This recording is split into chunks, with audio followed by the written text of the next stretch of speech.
Dos 10, o meu número 1 é o hiperrealizador e o meu número 2 é o hiperracional, é o lógico. Esses dois, eles acabam com a minha vida, eles são muito ruins em mim. Então, por exemplo, quando alguém fala assim, Vânia, você tem que estudar tal, assim, assim, assado. Aí, ao invés de eu lá, e obviamente que eu tenho que confiar no que a pessoa está falando, né? Eu tenho que ter contratado um profissional bom para que eu possa confiar, eu falo, não, mas por quê? Mas por que não pode ser assim? Mas por que tem que ser assim? É aquela coisa de ver racionalidade em tudo, entendeu? É igual... E eu acho que o que eu mais... Nossa, o que eu mais errei disso e que mais me atrapalhou, como além de ter esse lógico muito forte, eu também fui de exatas a vida toda. Minha formação foi exatas por muito tempo. Então, você quer ver uma coisa que me atrapalhou muito? Quando eu estudava gramática, a gramática é assim, tem a regra, uma regra principal e tem N exceções. Tem algumas coisas na gramática, isso em qualquer idioma, tem N exceções. E aí, eu gostava daquilo, porque aquilo eram regras, eu gostava de regra, eu gostava daquela coisa. Só que, ao mesmo tempo, na hora de conversar, não tem como você lembrar tudo. Mas nem quem estuda totalmente a gramática, assim, vai ter hora que vai precisar, peraí, eu vou precisar consultar isso aqui.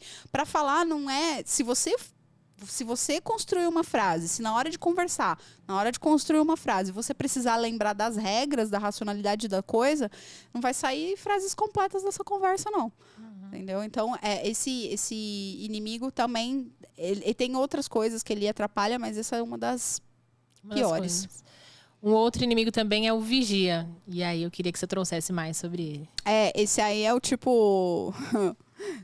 Tudo que pode dar errado, dará. Sabe? É o negativo, pessimista? É pessimista ao extremo. E ele é pessimista, ele não é realista. Porque ser realista é bom, né? Você tem que identificar o que pode dar de ruim e ser realista para encarar e resolver aquilo lá. Mas o pessimista, ele vê desastre até onde realmente não tem desastre. Então, ele é o inimigo que vai atrapalhar você como? E se eu for na reunião e eu falar errado?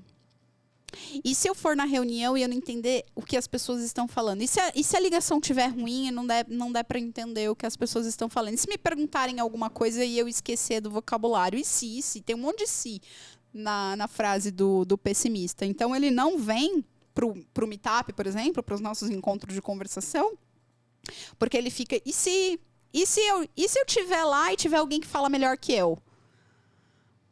E se, por exemplo, fulano me corrigir e eu ficar desconfortável? É um monte de si. Se começa com e se, é esse inimigo.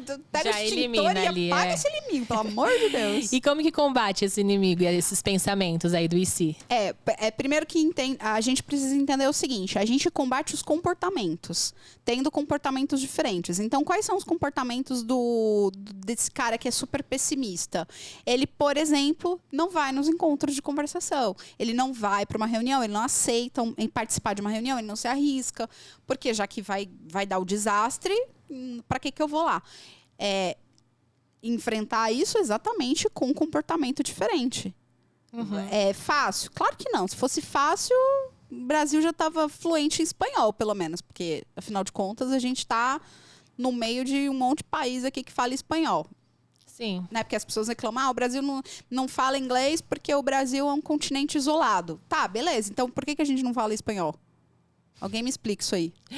Mais uma desculpa, né? Mais uma desculpa, né? Que deve, se a gente resgatar aqui, deve ter algum inimigo dando essa desculpa aí. Provavelmente. Né? Vamos investigar, fazer a investigação do inimigo. Exatamente, mas é isso. Então, essa coisa do pessimista ter coragem de encarar e entender que nem sempre aquilo que ele está projetando que vai acontecer,